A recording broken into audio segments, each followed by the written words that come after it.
उत्तर प्रदेश की 9 विधानसभा सीटों के लिए नामांकन की प्रक्रिया चल रही है। सूबे का सियासी तापमान अब चुनावी हो चला है और इस चुनावी माहौल में सियासी तपिश बढ़ा दी है एक मुलाकात ने।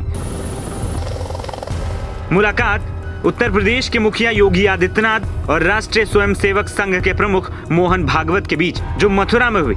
लोकसभा चुनाव के बाद ये पहला मौका था जब मोहन भागवत और सीएम योगी आदित्यनाथ मुलाकात कर मंथन करते हुए दिखाई दिए।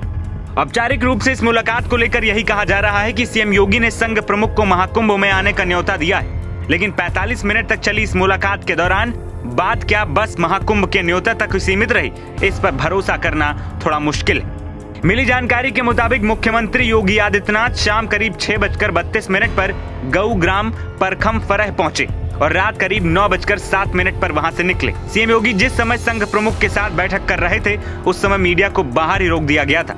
माना जा रहा है कि दोनों लोगों के बीच में उपचुनाव समेत कई अहम मुद्दों पर चर्चा हुई। यूपी के मुख्यमंत्री योगी आदित्यनाथ की संघ प्रमुख के साथ ये मुलाकात करीब 45 मिनट तक चली, जबकि मुख्यमंत्री वहां पर 2 घंटे तक मौजूद रहे।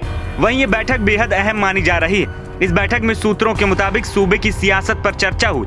सीएम योगी की संघ प्रमुख से मुलाकात के दौरान उपचुनाव में संघ से जुड़े स्वयंसेवकों के इस्तेमाल को लेकर बात हुई और दोनों नेताओं ने संघ से मिलने वाले फीडबैक पर भी चर्चा की। सूत्रों का कहना है कि संघ प्रमुख ने सीएम योगी को आश्वस्त किया कि स्वयंसेवक हरियाणा की तर्ज पर यूपी उपचुनाव में भी बीजेपी के साथ कंधे से कंधा मिलाकर चलेंगे और पूरी मदद करेंगे। दरअसल मथुरा में 25 और 26 अक्टूबर को राष्ट्रीय स्वयंसेवक संघ की बैठक होनी।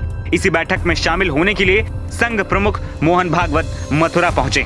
संघ प्रमुख 28 अक्टूबर तक मथुरा में ही रहेंगे। इस बैठक में संघ की आगे की कार्य योजना और विभिन्न अहम मुद्दों पर मंथन होगा।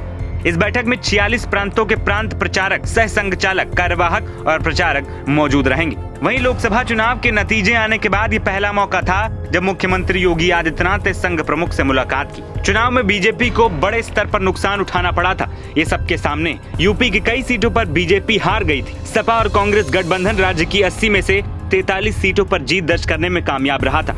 इसके बाद अब राज्य में विधानसभा उपचुनाव कराए जा रहे हैं। इस चुनाव में भी बीजेपी का मुकाबला एक बार फिर इंडिया गठबंधन से ही है। ऐसा माना जा रहा है कि इस बैठक में उपचुनाव को लेकर भी चर्चा हुई। दरअसल यूपी की 9 सीटों के लिए उपचुनाव को सीएम योगी ने अपनी नाक का सवाल बना लिया है। उपचुनाव सीएम योगी की लोकप्रियता का लिटमस टेस्ट भी माना जा रहा है। कहा यह भी जा रहा है कि ये उपचुनाव पूरी तरीके से सीएम योगी का चुनाव है। यही वजह है कि मुख्यमंत्री योगी आदित्यनाथ एक तरफ जहां उपचुनाव वाली हर सीट पर नजर रखें, रणनीति तय कर रहे हैं, इसके अलावा सभी सीटों पर चुनाव प्रचार का मोर्चा भी खुद संभाल रहे हैं। वहीं बीजेपी और संघ के बीच समन्वय को लेकर भी खुद ही फ्रंट पर आ गए हैं और संघ प्रमुख मोहन भागवत से मुलाकात कर उपचुनाव के लिए रणनीति भी तैयार कर ली है। एनबीटी ऑनलाइन की रिपोर्ट।